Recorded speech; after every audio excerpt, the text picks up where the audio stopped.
to get the best flawless application of foundation that you can possibly get, you need to prep your face. I went in with my normal cleanser, this here toner, and now I need to go in with a treatment. I like to use a little bit of tea tree oil everywhere. It just keeps the skin nice. And then if you're dry, I would suggest a Tarte oil or an oil. This one is the Tarte Moroccan. It's pretty good. Just a little drop and it moisturizes well. But you definitely need moisturization, whether you're oily or not, on your skin. And you can use an oil-free if you are oily. But this works really, really well, and I really like it. Okay, now we have primer. I'm going to go in with the Benefit Professional. And I just use a little bit, and I put it where I have large pores. And being that pores are not these lovely little same size circles, you're going to want to do this in different directions if you're filling in large pores. Now, I don't know if this foundation is going to be large pore friendly, so we're going to see about that. And let's hope so, considering I bought it. I do like the original Makeup Forever foundation. It's not something I wear all the time because I need to put like a little bit of extra foundation to get the look that I want. Okay. Do not forget to put primer if you have large pores on your nose, and if you want your brows to come out good, right underneath there. It just smooths everything out, and that's needed for you to get a nice application of foundation without cakiness. Okay, we want a damp beauty blender or a foundation brush. This here is the 2N22, and then it says 1L01. I got two different shades. The other one 1M01, and it's 1 Neutral 14, I think. Okay, so if you want to do the buffing method because you have large pores, you would go in with a foundation brush. What do I want to do? Do I want to go in with a foundation brush? Do I want to go? Let's start off with a beauty blender.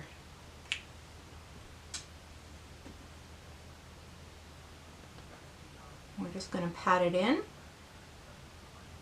I'm not going to put it underneath my eyes because then I would be putting that plus concealer. If you're going to use concealer, you don't need foundation in that area because then you're layering on product, which gives you a good chance that it's going to fall into fine lines or look heavy because there's too much product on your face. Okay. This seems like a very, it's definitely creamy. I like the consistency. I've been seeing foundations lately that are like water, and they've been driving me insane. Or they're so thick you have a hard time blending it. Okay, the color match is pretty decent. I am in between self-tanning sessions, so. Okay, and really, you want to press this into the skin. And the heat from your skin will help the foundation to melt in. Sometimes I like to put foundation on with my fingers for that reason, especially if it's very thick, because your fingers will warm it up. Okay, not full coverage, but I'm going to let that sit for a second, and then we're going to go in and do another layer and see how much it actually does cover.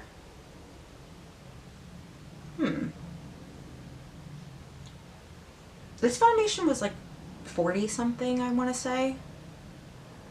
Does it say?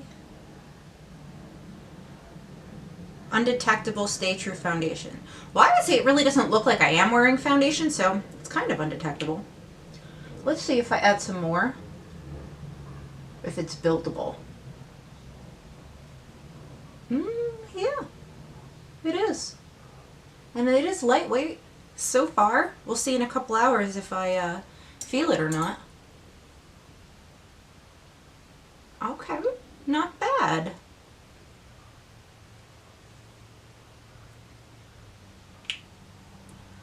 This is definitely not gonna look heavy on the skin. At least I don't think so.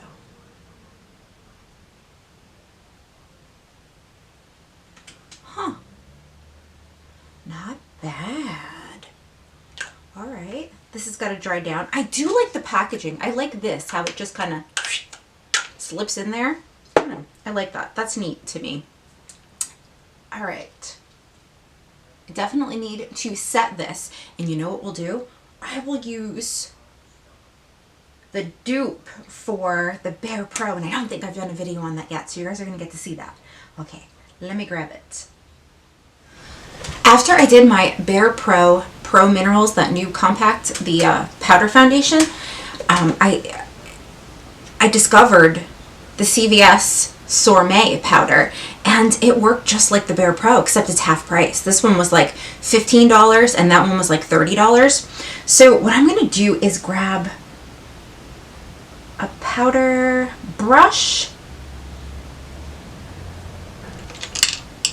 and we're going to press this into the skin. It'll add a little bit of coverage, plus set this.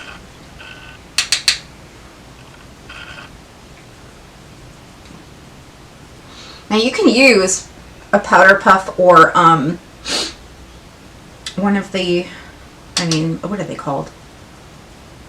The cotton pads, the cotton rounds, if you want to press it in. I just find that it works better by pressing it in than just smearing it everywhere. Okay, so not bad. This here was the shade Natural Buff 401, and of course it comes with a little sponge underneath. I just need to figure out how to open this thing. There we go. Just like the other one did, and you can totally use that. I like to use something new on my skin, so this way I'm not, because I usually wash these. I make sure that I wash my brushes before I use them again. I do that because it helps prevent breakouts and all of that. I did forget to put on concealer as I was getting excited about this, so I'm going to go ahead and grab Jaclyn's concealer in light neutral. Or is it light medium? Light medium neutral. Okay. You do need to be very fast with this concealer. Sorry, Jaclyn, but you do. I know she had said, it doesn't really dry down super fast. Yeah, it does. Okay. Oh, very nice. I'm going to go ahead and set that with her brightening powders. I like to use almond and caramel.